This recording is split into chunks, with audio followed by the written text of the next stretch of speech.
What's going on, everyone? Welcome to another episode of Designer Head. And this one is, wow. Last time I was told by people not to apologize for not making these episodes very often. This time I'm not apologizing. Here's the thing. Something happened in my life that I basically neglected my podcast and my YouTube channel right here. Nothing bad, and actually good that what happened. But I realized and recognized that I just did not post or do anything for the community in a while. Outside of posting things on LinkedIn and maybe mentioning some things and talking at a few events this year, I did not necessarily produce any content for you guys. And there is a reason for that, and a good reason for that. So I wouldn't say I had a midlife crisis, because I didn't yet, or at least I don't think I had. I don't know. Maybe I had. I don't know. But I did not buy a sports car or an expensive bike, or I don't know, did something else crazy. What I did do is I actually started my own company.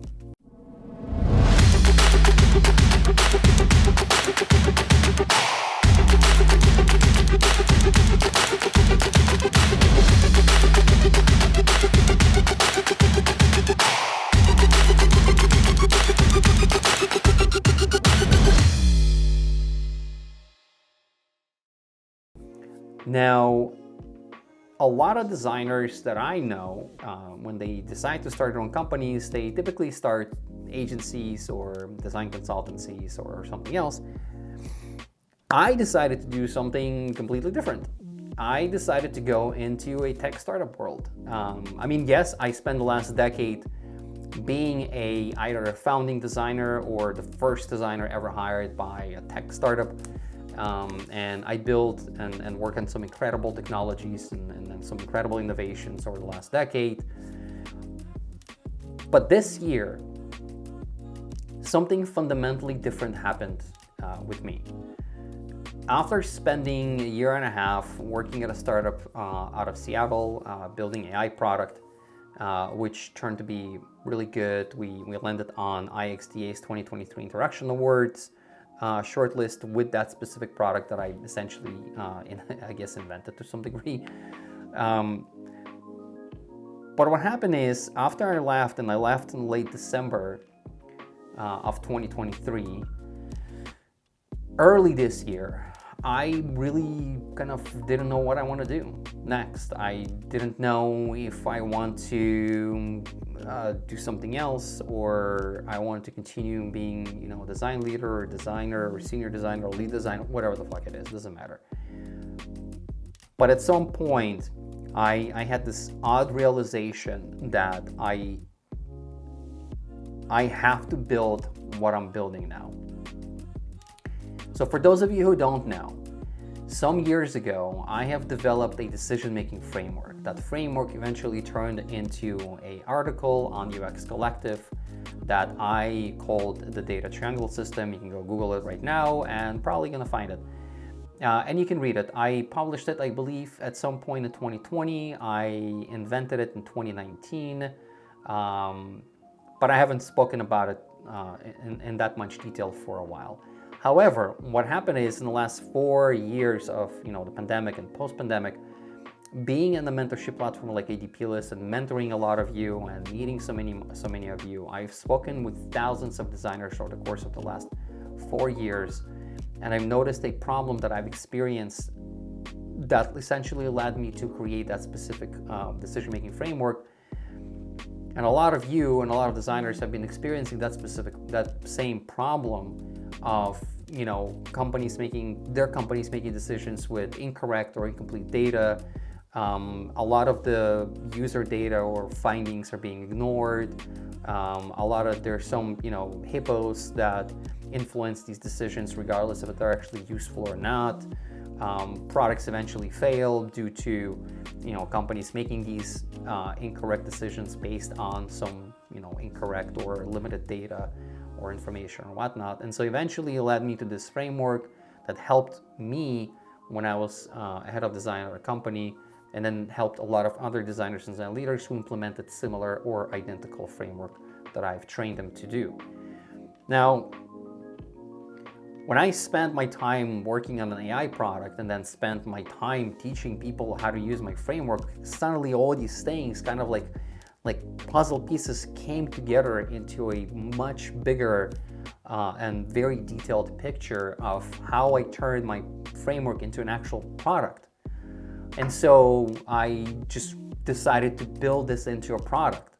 And so 6 months later, right now I have built a team of incredible engineers.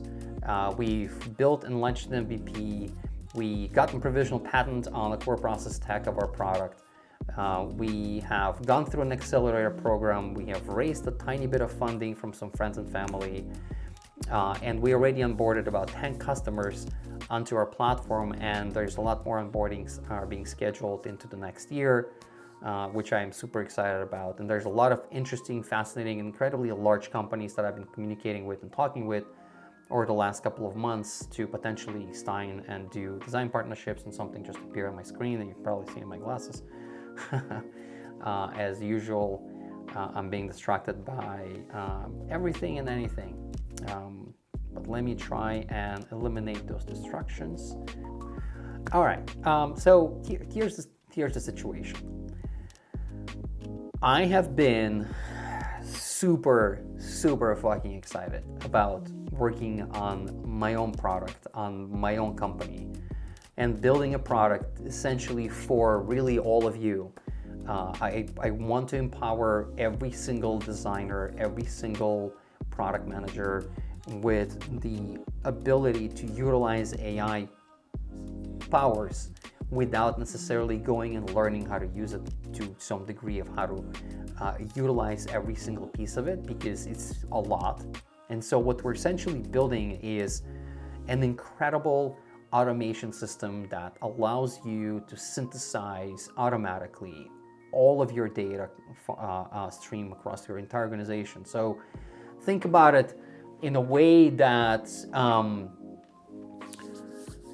you have your intercom, and you have your Datadog, and you have your Zendesk, and you have your Jira, and you have your Asana, and you have your Dovetail, and you have your Aurelius, or something else, and you have your documentation, Notion, Google Docs. All of this lives a very solitude life across your entire organization and every different teams and departments. In order for you typically to get this information, this data, what do you typically do? Exactly. You go and you ask them for that. But do you actually ever get your raw data? You never do. You typically get some anecdotal information like, oh yeah, I was talking to this customer and they said that if we don't have that specific feature, then we're gonna walk away. Or we're talking to this customer or potential customer that said if we don't have this specific function or thing, then they're not gonna buy from us, or whatever the case might be. And so a lot of these problems and situations and instances is something that I passionately been trying to solve for the last 5+ years. And finally, I'm building a product that I decided to build, which solves that specific problem. It does exactly that. It automatically ingests all of the data and documentation information flow from all of these different places, from all across different teams in the organization. And then it automatically synthesizes everything and finds the actual user issues, tags it accordingly with things like pain points, distrust, annoyances, requests, bugs, whatever the case might be. There's like a host of behavioral, emotional, and technical tagging system that we have implemented into our platform. And then what it does, it also runs a cross-referencing with your business goals and product goals and your actual ICP or user persona needs and goals, and creates a list of tasks that you as a team or you as a designer should probably tackle and think about next in the future in order to build your product much more effectively, faster, and more efficiently. And so that's what we're building. And it's been an incredible ride. And honestly, this is why I have been a little busy and did not create any more videos. However, I don't want to make promises about next year that I'm going to create more videos.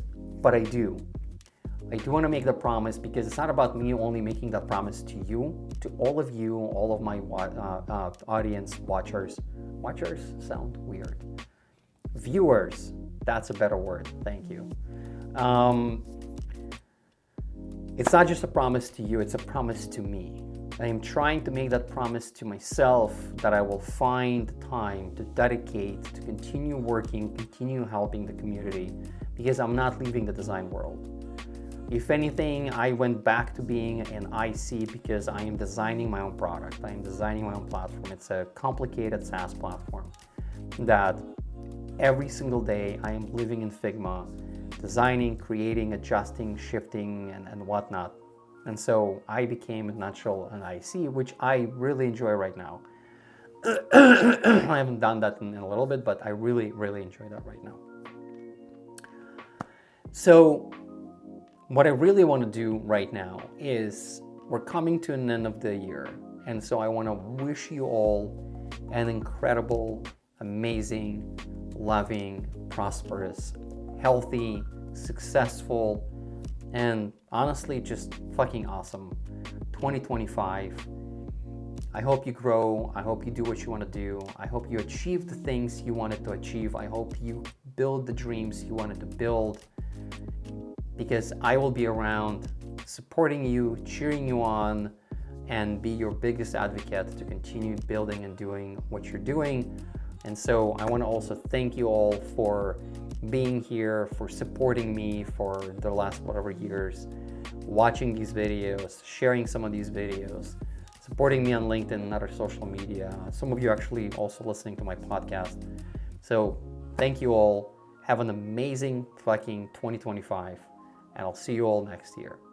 Cheers.